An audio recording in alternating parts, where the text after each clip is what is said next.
Hola, soy el doctor Anselmo Flores Andrade y sean bienvenidos al programa Conversaciones con Perspectiva.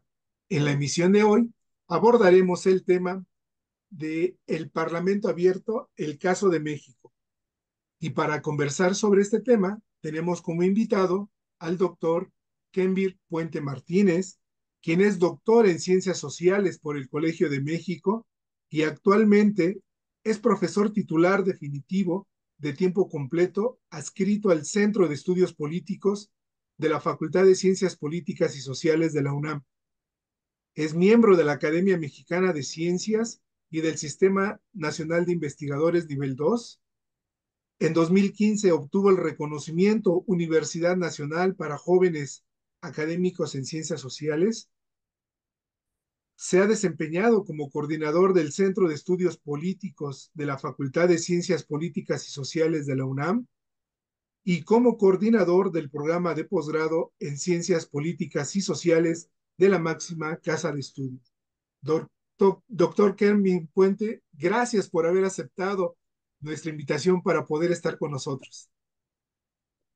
Al contrario, Anselmo, es un gusto estar contigo, con toda la gente que te sigue y es para mí un honor compartir este espacio con muchos profesores nuestros y referentes nuestros a quienes has entrevistado, así que para mí es un gusto y es un honor simultáneo. Qué amable, Kermin. Pues vamos a iniciar. El tiempo corre muy rápido por este tipo de emisión. Kenvir, quiero iniciar este diálogo con un par de preguntas que me parecen básicas. La primera es, ¿qué debemos entender por parlamento abierto? Es decir, ¿en qué consiste? Y sobre todo, ¿qué demandas o por qué surge o cuál es la insuficiencia institucional a la que responde este parlamento abierto? Te escuchamos. Claro, gracias. Bueno, primero hay que entender que, y no evado la pregunta del concepto, pero quisiera como primero explicar el contexto de una que es relativamente nuevo y que es propio de los parlamentos democráticos. Es decir, en la medida en que las todos nos vamos adaptando a los nuevos tiempos, a las nuevas circunstancias. Las instituciones se van adaptando a las nuevas circunstancias. Y por instituciones cualquiera, es decir, las escuelas, la familia, las iglesias, cualquier forma de organización se va adaptando a las nuevas circunstancias. ¿Y cuáles son esas nuevas circunstancias? Pues un mundo digital, un mundo más individual, todo lo que está en nuestro entorno y también va tratando de en ese nuevo contexto, nosotros lo que vemos desde las ciencias sociales es que las sociedades evolucionan y ya no tenemos las mismas demandas que teníamos antes. Nuestras demandas se van adaptando a las posibilidades de información que ahora tenemos.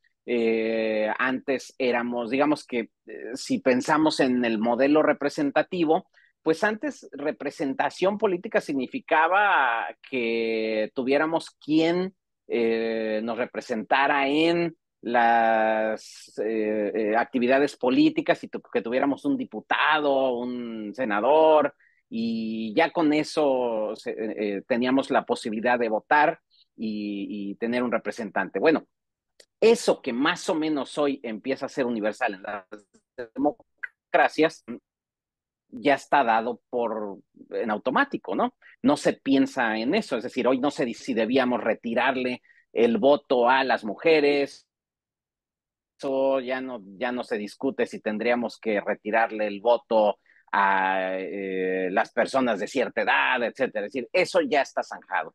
Ahora, lo que sí es que la participación ciudadana en las decisiones públicas antes se remitía simplemente al ejercicio del voto.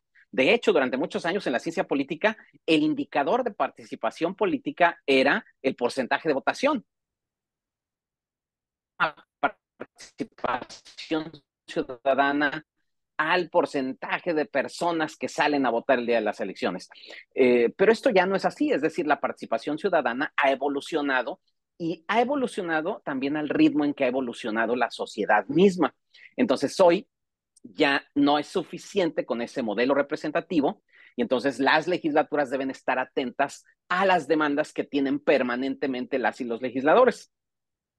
En los tiempos modernos, lo que tenemos entonces son nuevas fuentes de información, podemos tener bajo escrutinio permanente a nuestros representantes y en consecuencia la institución parlamentaria tiene que adaptarse a ese nuevo entorno. En el proceso de adaptación a ese nuevo entorno es en el que las instituciones requieren de un esfuerzo de apertura parlamentaria. Y es ahí donde entra el concepto de parlamento abierto. ¿Por qué nuevas formas de involucramiento ciudadano en la actividad legislativa? Bueno, pues porque antes nosotros votábamos y dentro de 3 o 6 años venían, nos rendían cuentas y decidíamos si refrendábamos o no el voto para ese candidato o ese partido o ese legislador. Ahora no, ahora podemos estar siguiendo en tiempo real lo que están haciendo nuestros representantes y muy importante, lo están haciendo a nuestro nombre. Entonces, como parte de esa nueva responsabilidad ciudadana, nosotros les exigimos de forma permanente y la institución se adapta. Entonces, ¿qué hace una institución abierta en términos parlamentarios? Bueno, pues adopta mecanismos de interacción permanentes entre representantes y representados, o entre la sociedad y sus representantes, en donde la asamblea representativa no se sustituye, porque eso es algo bien importante. A veces se piensa que el parlamento abierto es eliminar el modelo de representación política por un modelo de democracia directa. Y no, no es así. Es decir, no se busca reemplazar la democracia representativa por el directismo.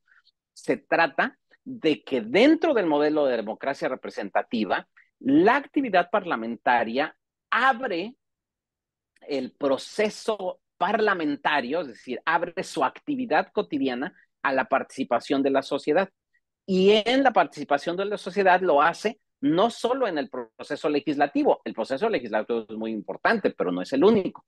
Y entonces, como parte de ese proceso legislativo, abre de esa apertura parlamentaria, abre todas sus funciones, cualquier función, las funciones de control parlamentario, las funciones jurisdiccionales, las funciones de diplomacia, etcétera, etcétera. Entonces, ¿y cómo lo hace? Bueno, en los tiempos modernos ya no es solamente in situ, sino que ahora se utilizan nuevas plataformas y esas plataformas suelen ser plataformas digitales en donde la ciudadanía ya no tiene que desplazarse desde donde esté ni invertir grandes recursos para poder ser escuchada en la institución parlamentaria o para dialogar o interactuar con sus representantes.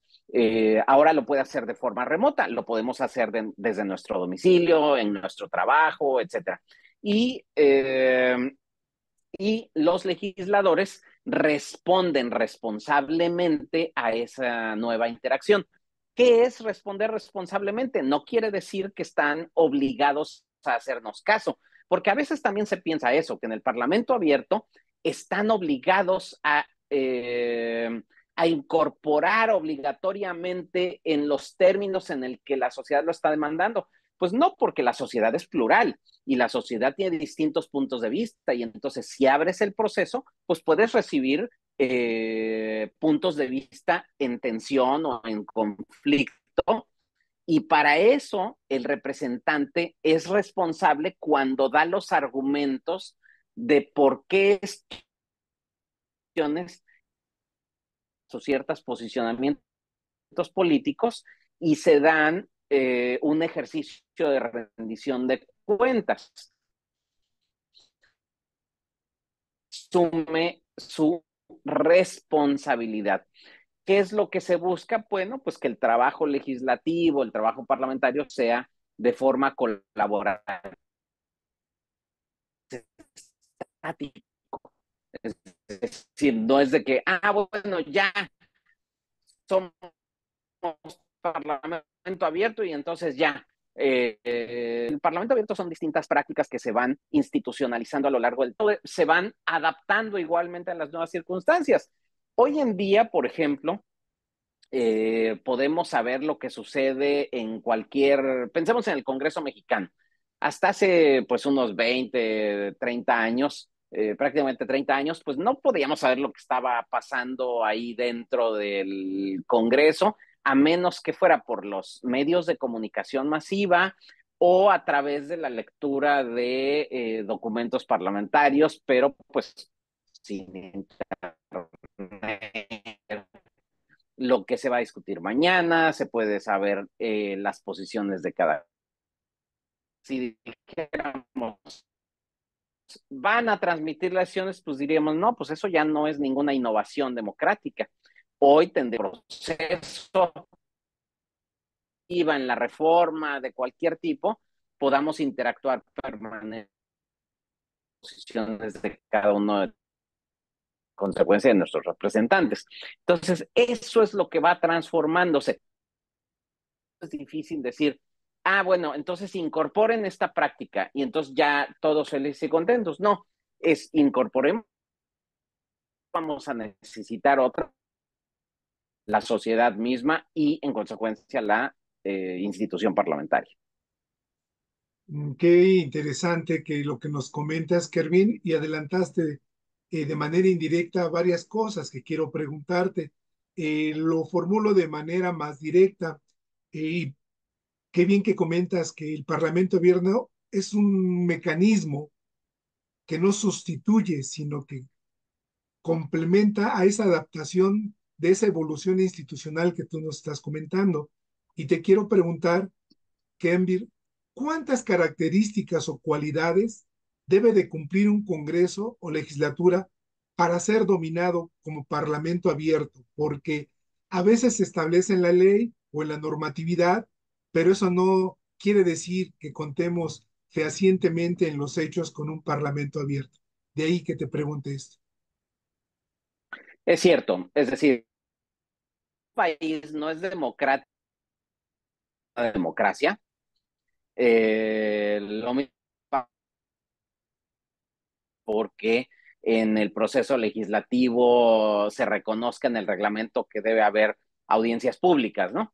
Es decir, de hecho no se trata de necesariamente de que pues está, es mejor, porque le da certeza a quienes tienen interés en participar en la actividad parlamentar, pero no se agota en esa dimensión, digamos, normativa, sino que el Parlamento abierto se basa, digamos, en cuatro pilares. Y estos pilares, pues, son primero el de la transparencia, es decir, nosotros no podemos, porque a ver, Parlamento abierto solo hay en las democracias. Y entonces, si no hay democracia, pues no puede haber Parlamento abierto, porque es contradictorio con el modelo mismo. Entonces, por ejemplo, los países que tienen democracias frágiles o regímenes híbridos, de hecho, como el caso mexicano, pues suelen tener parlamentos escasamente abiertos, es decir, no con tantos instrumentos de participación ciudadana, mientras que otras democracias consolidadas, entonces vemos como hay altos niveles de participación en la actividad parlamentaria y tienen muchos instrumentos de participación de la ciudadanía. Entonces, no es que sean mejores sociedades, no es que sean mejores países y que debamos copiarles, simplemente es que el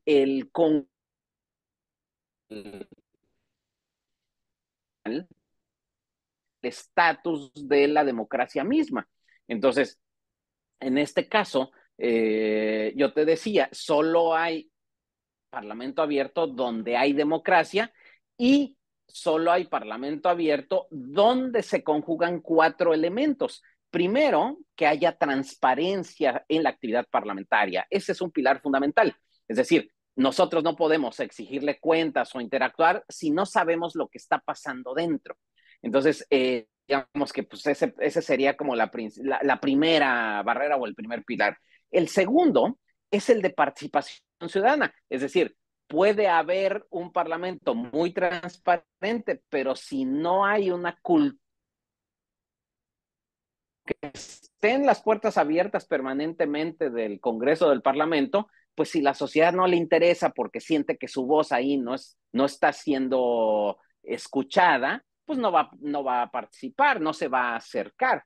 Entonces, esa es la segunda dimensión, el de la participación ciudadana, que, insisto, se logra solo con la construcción de una cultura política democrática. Y eso pues no es de un día para otro, así como la transparencia de la actividad parlamentaria tampoco se da en automático porque la ley diga que ya es obligatorio hacer transparente la actividad, sino es una serie de actos que se van institucionalizando a lo largo del tiempo. El tercero es que esa participación se dé a través de innovaciones democráticas con el uso de las tecnologías. ¿Por qué es importante esto? No es que rechace mecanismos directos de participación de la sociedad. Si vemos nosotros en los países más democráticos del mundo, pues hay muchas actividades presenciales con la ciudadanía, sino que es el ciudadano el que decide cómo participar. Es decir, está en manos del ciudadano optar por ser escuchado en persona o por ser escuchado en vía remota o tener mecanismos de interacción vía remota. En los instrumentos más avanzados que existen, por ejemplo, los sistemas de peticiones electrónicas como los de Canadá, Reino Unido, bueno, muchos países que tienen estos sistemas de peticiones electrónicas, pues se da de forma muy sencilla, pero se da gracias a que antes había una tradición epistolar de intercambio entre el representante y el representado. Es decir, en Estados Unidos y en el Reino Unido, por ejemplo, había una larga tradición en donde si tú tenías una demanda, pues le mandabas una carta a tu diputado y el diputado te respondía, etcétera. Bueno, eso pues no se construyó de la noche a la mañana, ¿no? Entonces, el sistema de peticiones hoy funciona muy bien, pues gracias a que existe una cultura de rendición de cuentas de los legisladores con sus representantes. Entonces, la innovación en el uso de tecnologías es el tercero de los pilares. Y el último es el de la responsabilidad parlamentaria. Es decir, cuando yo te decía que son responsables por el uso eh, del poder parlamentario, es decir, por el ejercicio de sus funciones, quiere decir que los legisladores ya no son aquellas personas que votas y no sabes de ellos durante 3 años, los diputados durante 6 años, los senadores, sino que son personas que están respondiendo permanentemente por sus acciones. Y esto se da gracias a un diseño institucional que les permite acercarse a la ciudadanía a través de distintos mecanismos como pues casas de gestión, sus cuentas de correo electrónico, foros, informes, consultas públicas, etcétera, muchas formas, y en donde el legislador lo que hace es informar, explicar y justificar las decisiones que se toman. Entonces, como verás, son estos 4 elementos que son transparencia, participación, innovación, el uso de tecnologías y responsabilidad parlamentaria. Qué bien que nos comentas y nos dejas muy claro esto importante, Kervin, porque la mayoría de las personas, sobre todo las que son ajenas al trabajo legislativo, reducen el Parlamento abierto a la celebración de audiencias o foros de consulta o ya a la simple publicación de información en sus plataformas y a eso reducen el concepto de Parlamento abierto. Y qué bien que nos comentes que hay estas 4 dimensiones que conforman el Parlamento abierto y que en el caso mexicano, haciendo una síntesis de esa trayectoria, en tu opinión, ¿cuál ha sido la trayectoria del Parlamento abierto en nuestro país. Hace unos años escribiste que el Parlamento abierto en nuestro país era más una aspiración que una realidad. ¿Cuál es tu opinión actualmente o tu evaluación, Kermit? Bueno, yo creo que sigue siendo así, pero eso no quiere decir que no haya prácticas de parlamento abierto, como tampoco podríamos decir que no las existen nominaciones y que han ido evolucionando. Es decir, si pensamos antes en las formas de interacción entre representantes y representados, antes la relación es tenerla de tipo clientelar, es decir, el ciudadano que tenía una demanda iba con su diputado o diputada y le decía, oiga, es que yo quiero entrar a un padrón de beneficiarios de tal programa, o quiero que me den una silla de ruedas, o que me paguen un boleto de avión para ir a un tratamiento, o que me ayuden a conseguir, no sé, algún producto, un fertilizante que no se consigue, etcétera. Y entonces el legislador era el patrón, digamos, y el legislador, mediante sus contactos, lo que hacía era gestionarle apoyos a ciertas personas. Y entonces era una relación más de tipo clientelar, es decir, en donde me debes un favor y entonces como me debes un favor, entonces lo que vas a hacer es seguir votando por mí o por mi partido, y de esa forma, digamos que se construía una relación de tipo clientelar.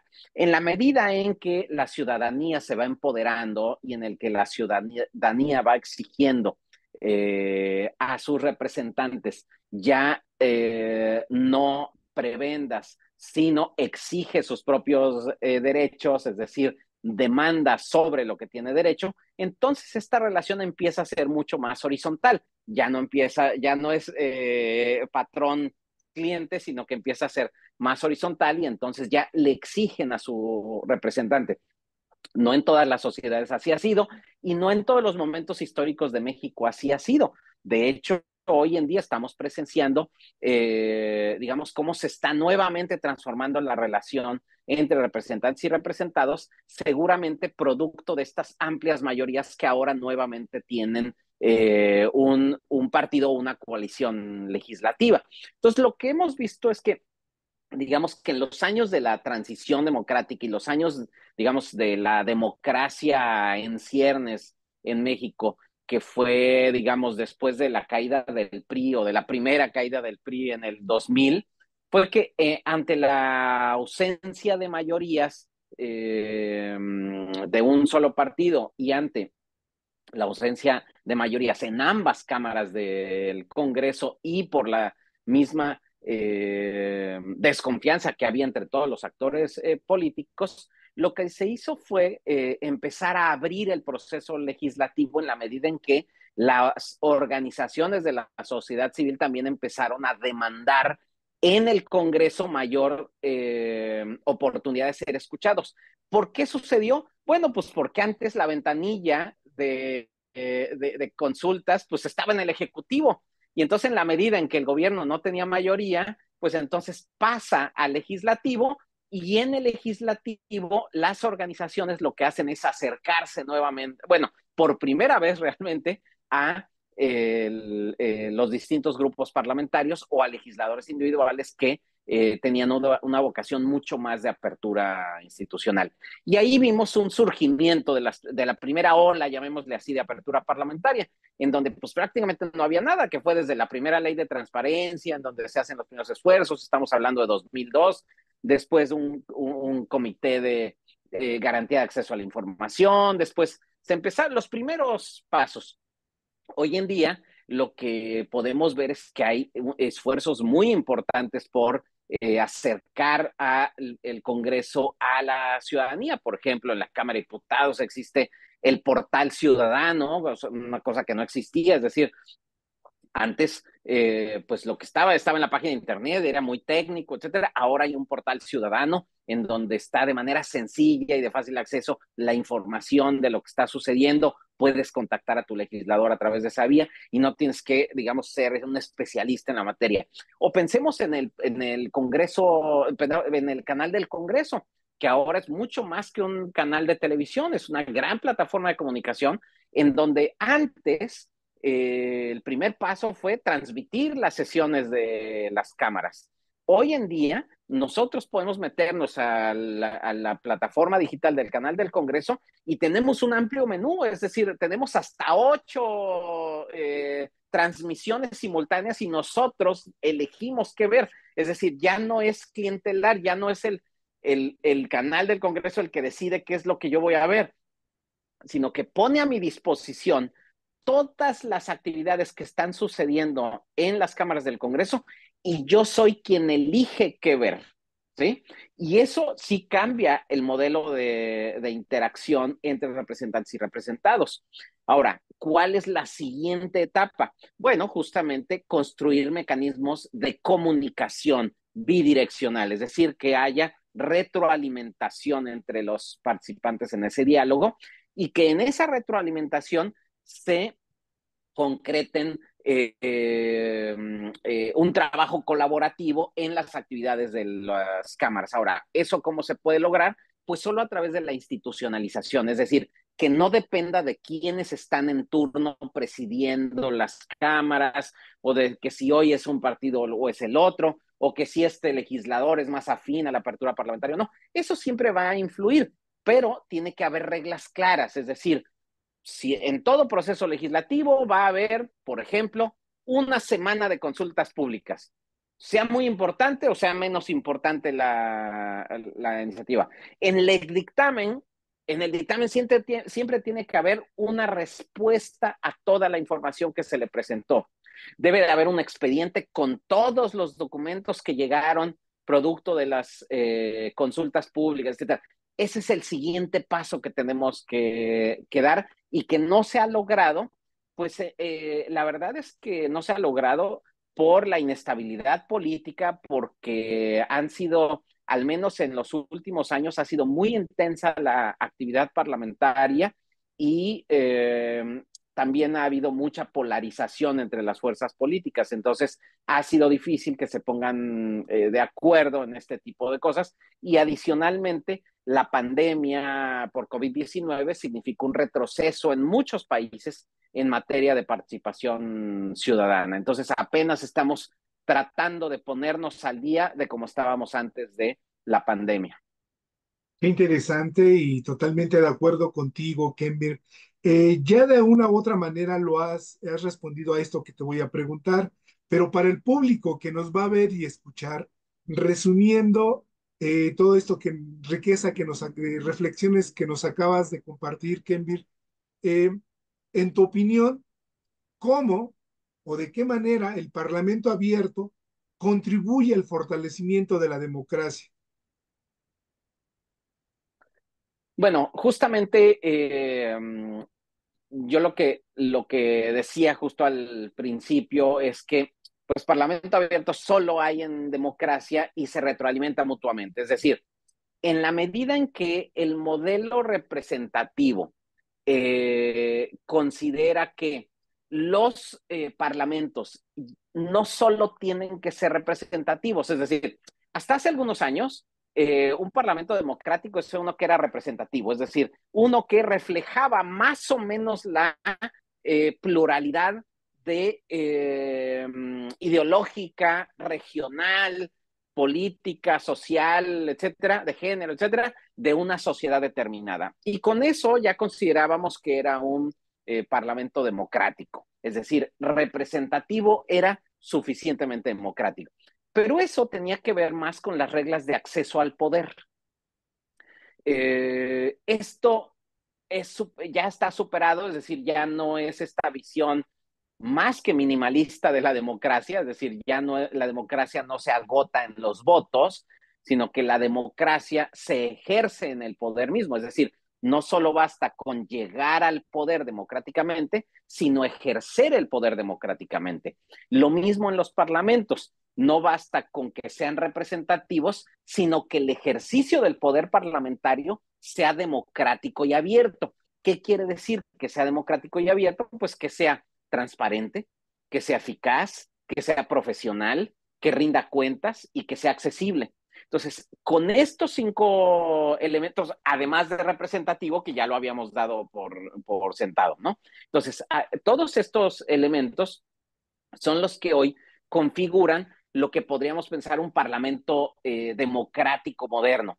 Se tiene que avanzar en todas las dimensiones. A veces pensamos que hay que hacerlo más abierto, sí, hay que hacerlo más abierto, pero si no lo haces profesional, pues entonces va a estar cojeando de una pata porque pues puede haber mucha apertura, pero si no hay capacidad técnica, capacidad para elaborar leyes y evaluarlas, para decir, si no tienen personal profesional, si no tienen personal especializado, si no tienen asesorías parlamentarias, etcétera, entonces pues va a ser muy difícil que se logre. O por ejemplo, eficaz, es decir, puede ser un parlamento muy abierto, pero que tarda tanto en atender las demandas de la gente que ya no resultan, que las respuestas que da ya no son oportunas en el tiempo y entonces el conflicto se desborda. Entonces tiene que también ser eficaz, es decir, a veces se piensa que un parlamento tiene que ser abierto y entonces al ser abierto se va a tardar años y años en resolver alguna disputa o controversia en materia legal. No, sí, esto no puede ser así. Los conflictos tienen que resolverse y asumir el costo político que tenga cualquier decisión que se tome en el Congreso. Entonces, por eso es que cuando te digo que cuál estado, cómo apoya o cómo alimenta a la consolidación democrática, pues a través de todas estas dimensiones y que esto solo puede darse, insisto, con una cultura democrática, cultura ciudadana democrática. Erwin, podríamos añadir a esto muy importante que nos acabas de decir, que el Parlamento abierto como mecanismo abona a la confianza, a la credibilidad y por tanto a la cercanía entre los ciudadanos y esta institución.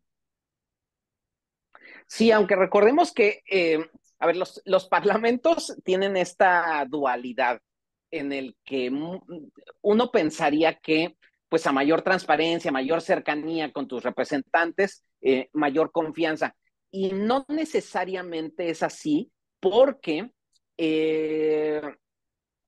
a diferencia de lo que sucede en otros poderes, en el Parlamento lo que hay pues, prácticamente siempre es conflicto, debate, discusión, y eso suele ser en general rechazado por la gente. Es decir, y entonces dicen, es que nunca se ponen de acuerdo, siempre están peleando, pierden mucho tiempo debatiendo, etcétera. Pero eso es consustancial a la democracia, es decir, la democracia es eso. Lo que pasa es que a veces no nos gusta ver eso de la democracia, no nos gusta ver cómo se construyen las decisiones en un régimen democrático. Por eso le atribuían ya lo olvidé en Otto von Bismarck, le atribuían este dicho de que las leyes son como las salchichas, ¿no? Que es mejor no ver cómo se hacen. ¿Por qué? Pues porque puede generar justo esta repulsión, ¿no? Entonces, a veces la plena transparencia no genera los efectos inmediatos de confianza, pero genera un efecto muy importante, que es el de empoderamiento ciudadano, en el que la ciudadanía se siente cercana a la institución parlamentaria, es decir, ya no es ajena, ya no es aquella que está lejos de mí, que no me representa, sino que ahora está muy cerca de mí, aunque siga disgustándome mucho del proceso democrático. Entonces, eso, digamos, tendríamos que tener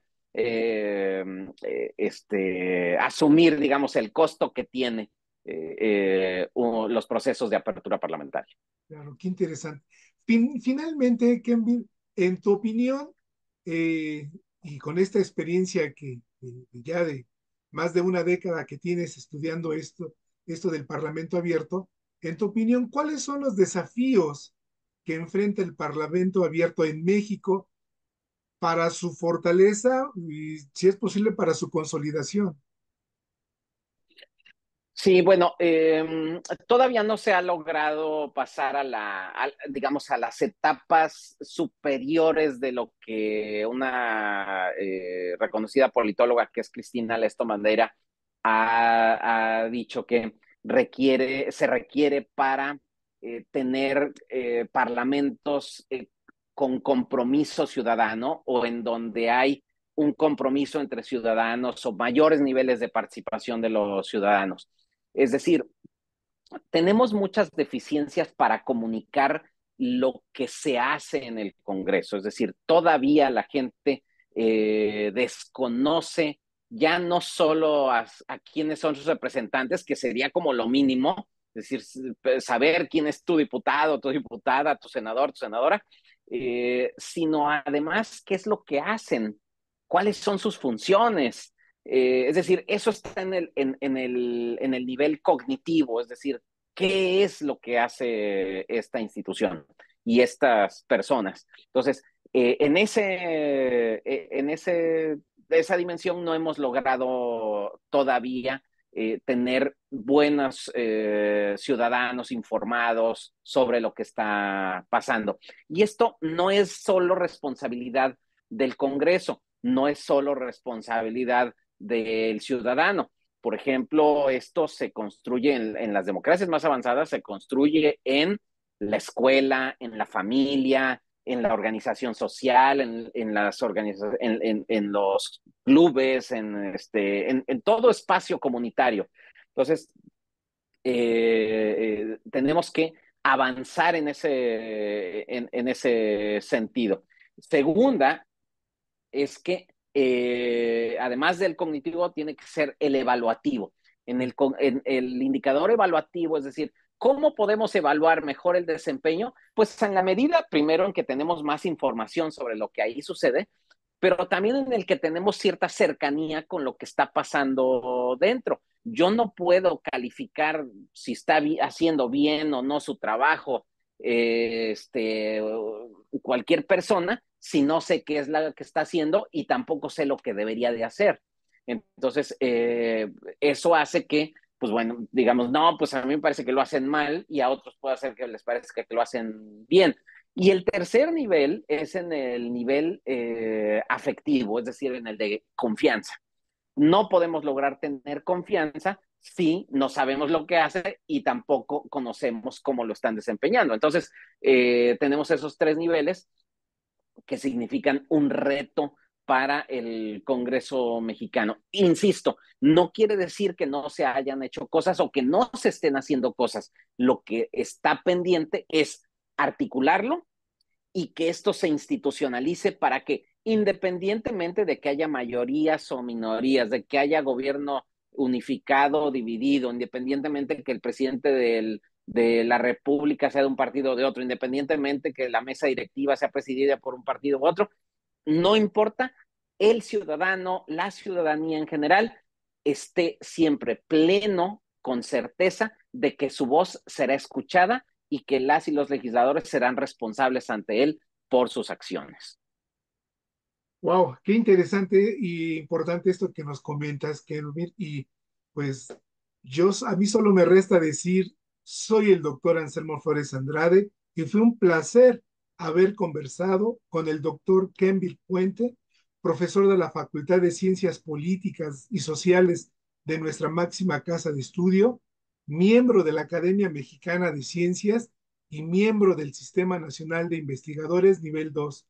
Una vez más, gracias, Kelvin, y hasta la próxima misión. Un gusto estar contigo.